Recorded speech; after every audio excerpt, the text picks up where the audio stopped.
Thank you for joining me reading Granddaddy's Bible. Today is the 15th, Monday, January 2024, beginning of week 3. We're reading from the Holy Bible, Douay Rheims edition, printed in Belgium in 1914. And we're going to finish off Genesis today from chapter 46 through Exodus.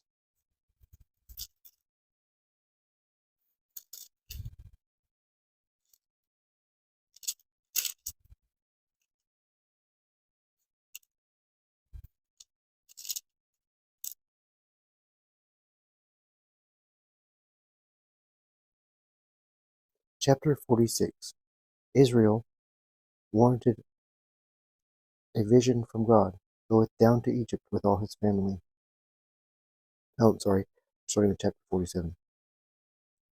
Jacob and his sons are presented before Pharaoh. He giveth them the land of Gessen. The famine forceth Egyptians to sell all their possessions to the king. Then Joseph went in and told Pharaoh, saying, My father and brethren,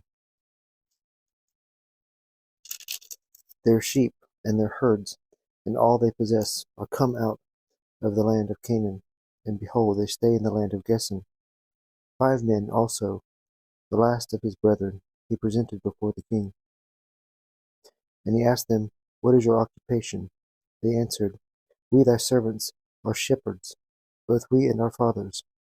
We are come to sojourn in thy land, because there is no grass for the flocks of thy servants, the famine being very grievous in the land of Canaan.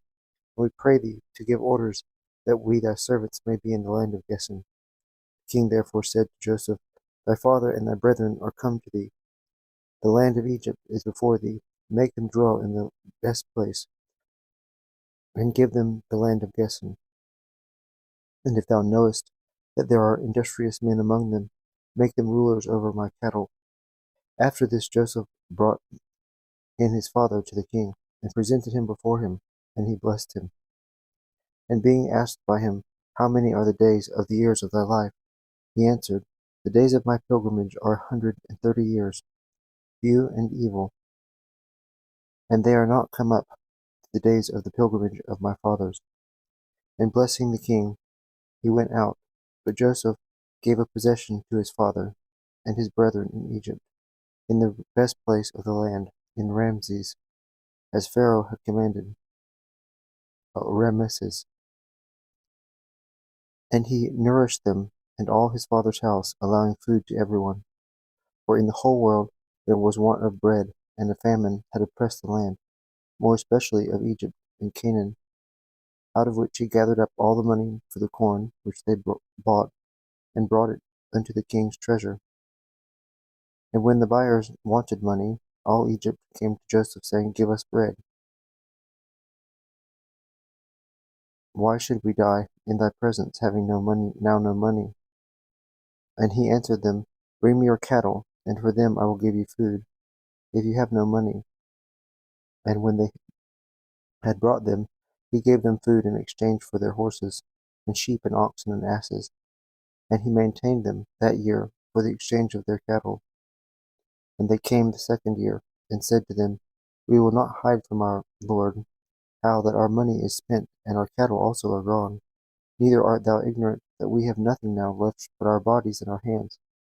Why therefore we shall die before thy eyes. We will be thine, both we and our lands. Buy us to be the king's servants, and give us seed, lest for want of tillers the land be turned into a wilderness. So Joseph bought all the land of Egypt, every man selling his possessions, because of the greatness of the famine. And he brought it into Pharaoh's hands, and all its people, from one end of the borders of Egypt, even to the other end thereof, except the land of the priests, which had been given them by the king, to whom also a certain allowance of food was given out by the public stores. And therefore they were not forced to sell their possessions. Then Joseph said to the people, Behold, as you see, both you and your lands belong to Pharaoh.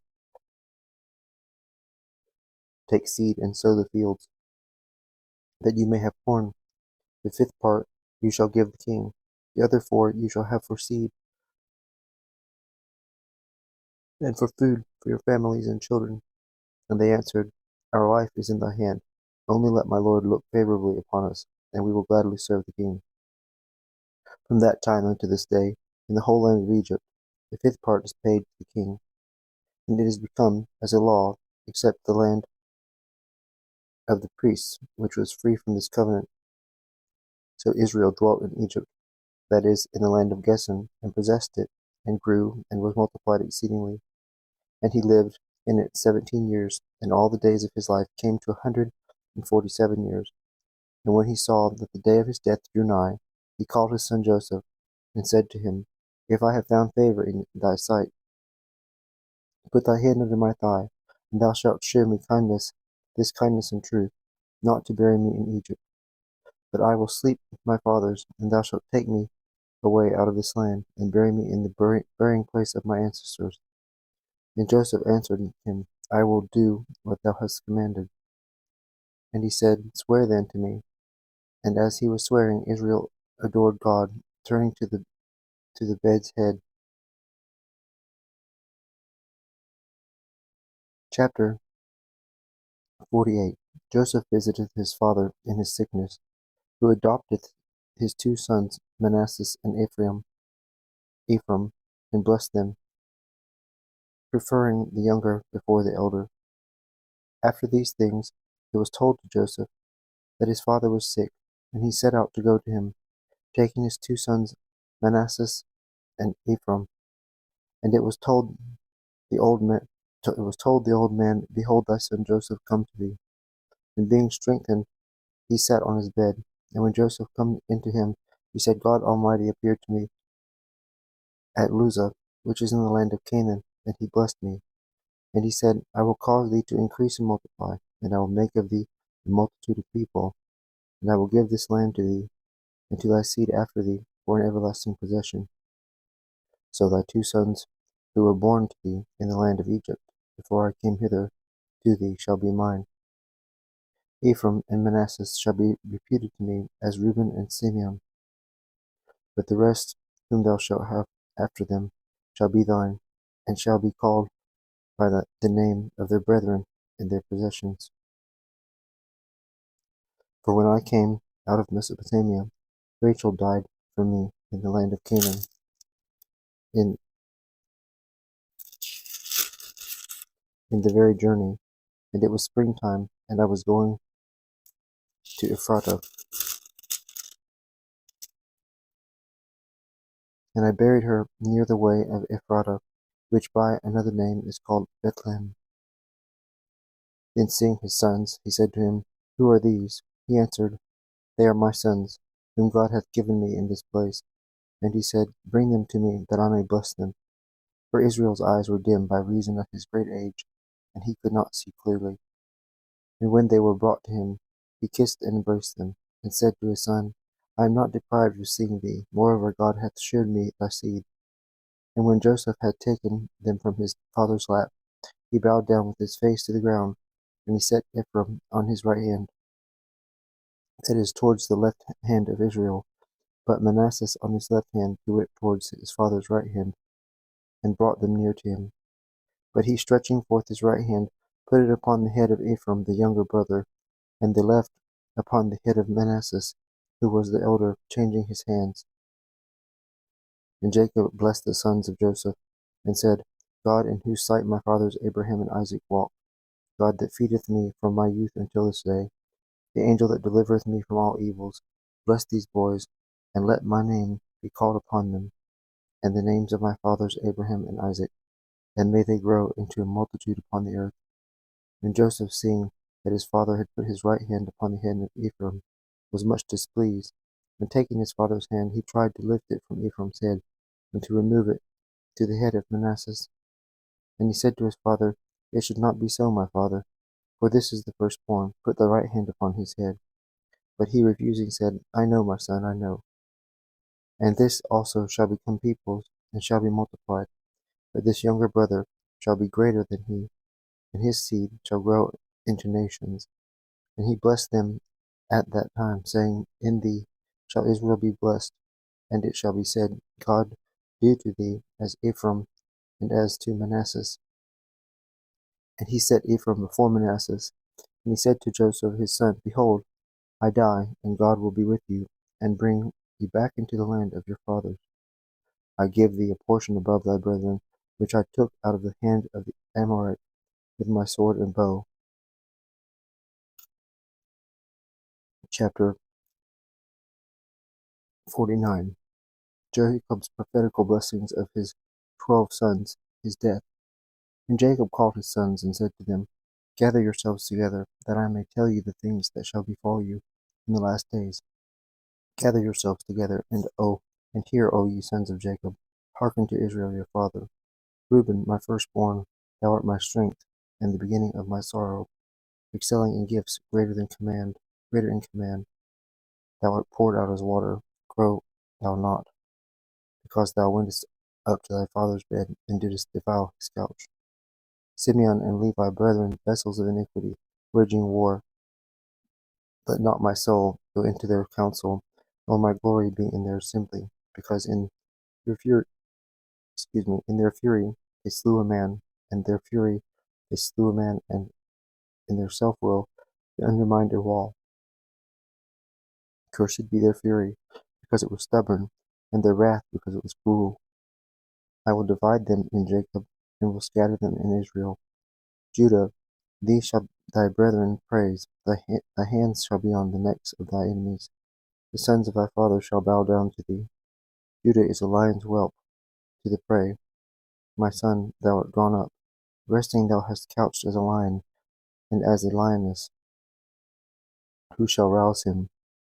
The scepter shall not be taken away from Judah, nor a ruler from his thigh,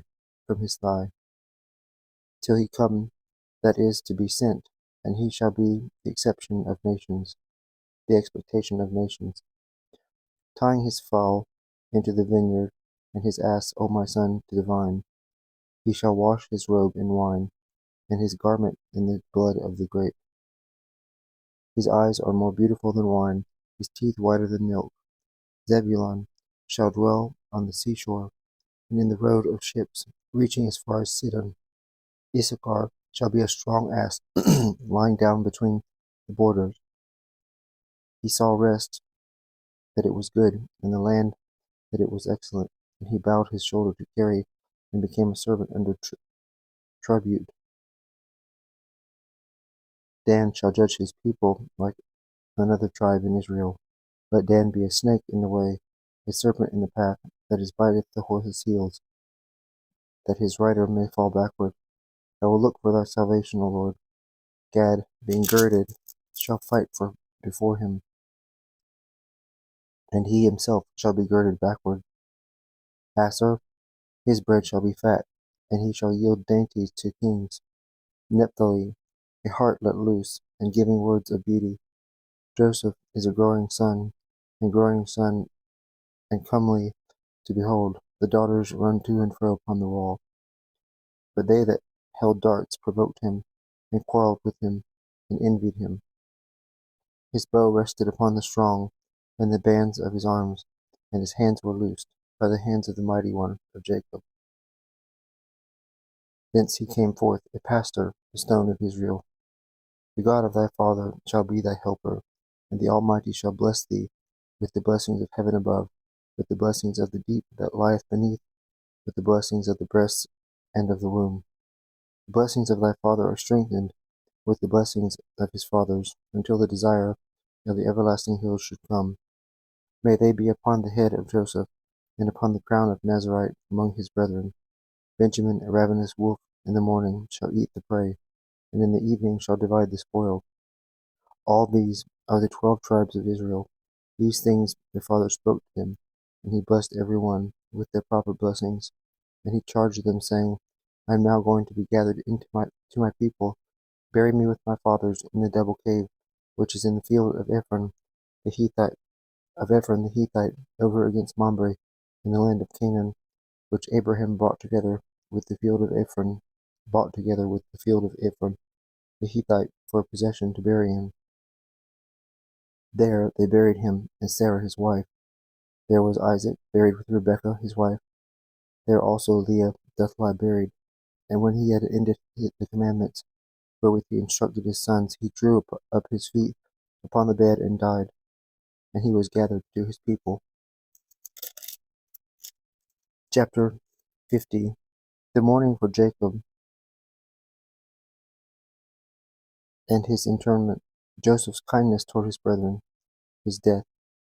And when Joseph saw this, he fell upon his father's face, weeping and kissing him. And he commanded his servants, the physicians, to embalm his father. And while they were fulfilling his commands, there passed 40 days, for this was the manner with bodies that were embalmed. And Egypt mourned for him 70 days. And the time of the mourning being expired, Joseph spoke to the family of Pharaoh, If I have found favor in your sight, speak, I speak in the ears of Pharaoh. For my father made me swear to him, saying, Behold, I die, thou shalt bury me in my sepulchre, which I have digged for myself in the land of Canaan. So I will go up and bury my father, and return. And Pharaoh said to him, Go up and bury thy father, according as he made thee swear. So he went up, and there went with him all the ancients of Pharaoh's house, and all the elders of the land of Egypt, and the house of Joseph with his brethren, except their children and their flocks and herds, which they left in the land of Gessen. He had also in his train chariots and horsemen, and it was a great company. And they came to the threshing floor of Atad, which is situated beyond the Jordan, where celebrating the exequies with a great and vehement lamentation they spent full 7 days. And when the inhabitants of Canaan saw this, they said, This is a great mourning to the Egyptians. And therefore the name of that place was called the mourning of Egypt. So the sons of Jacob did as he had commanded them, and carrying him into the land of Canaan, they buried him in the double cave which Abraham had bought, together with the field for possession of the burying place of Ephraim the Hittite over against Mamre. And Joseph returned into Egypt with his brethren and all that were in his company after he had buried his father. Now he being dead, his brethren were afraid, and talked with one another, lest perhaps he should remember the wrong he suffered, and requite us all the evil that we did him. And they sent a message to him, saying, Thy father commanded us before he died, that we should say thus much to thee from him. I beseech thee to forget the wickedness of thy brethren, and the sin and malice they practiced against thee. We also pray thee to forgive the servants of the God of thy father this wickedness. And when Joseph heard this, he wept. And his brethren came to him, and worshipping prostrate on the ground, they said, We are thy servants. And he answered them, Fear not. Can we resist the will of God? You thought evil against me, but God turned it into good, that he might exalt me, as at present you see, and might save many people. Fear not, I will feed you and your children. And he comforted them, and spoke gently and mildly. And he dwelt in Egypt with all his father's house, and lived 110 years. And he saw the children of Ephraim to the third generation. The children also of Machir, the son of Manasses, were born on Joseph's knees. After which he told his brethren, God will visit you after my death, and will make you go up out of this land, to the land which he swore to Abraham, Isaac, and Jacob. And he made them swear to him, saying, God will visit you, carry my bones with you out of this place. And he died, being 110 years old, and being embalmed, he was laid in a coffin in Egypt. Next, the book of Exodus. Thank you for joining me. Have a blessed week. Go out and speak the good news of the gospel.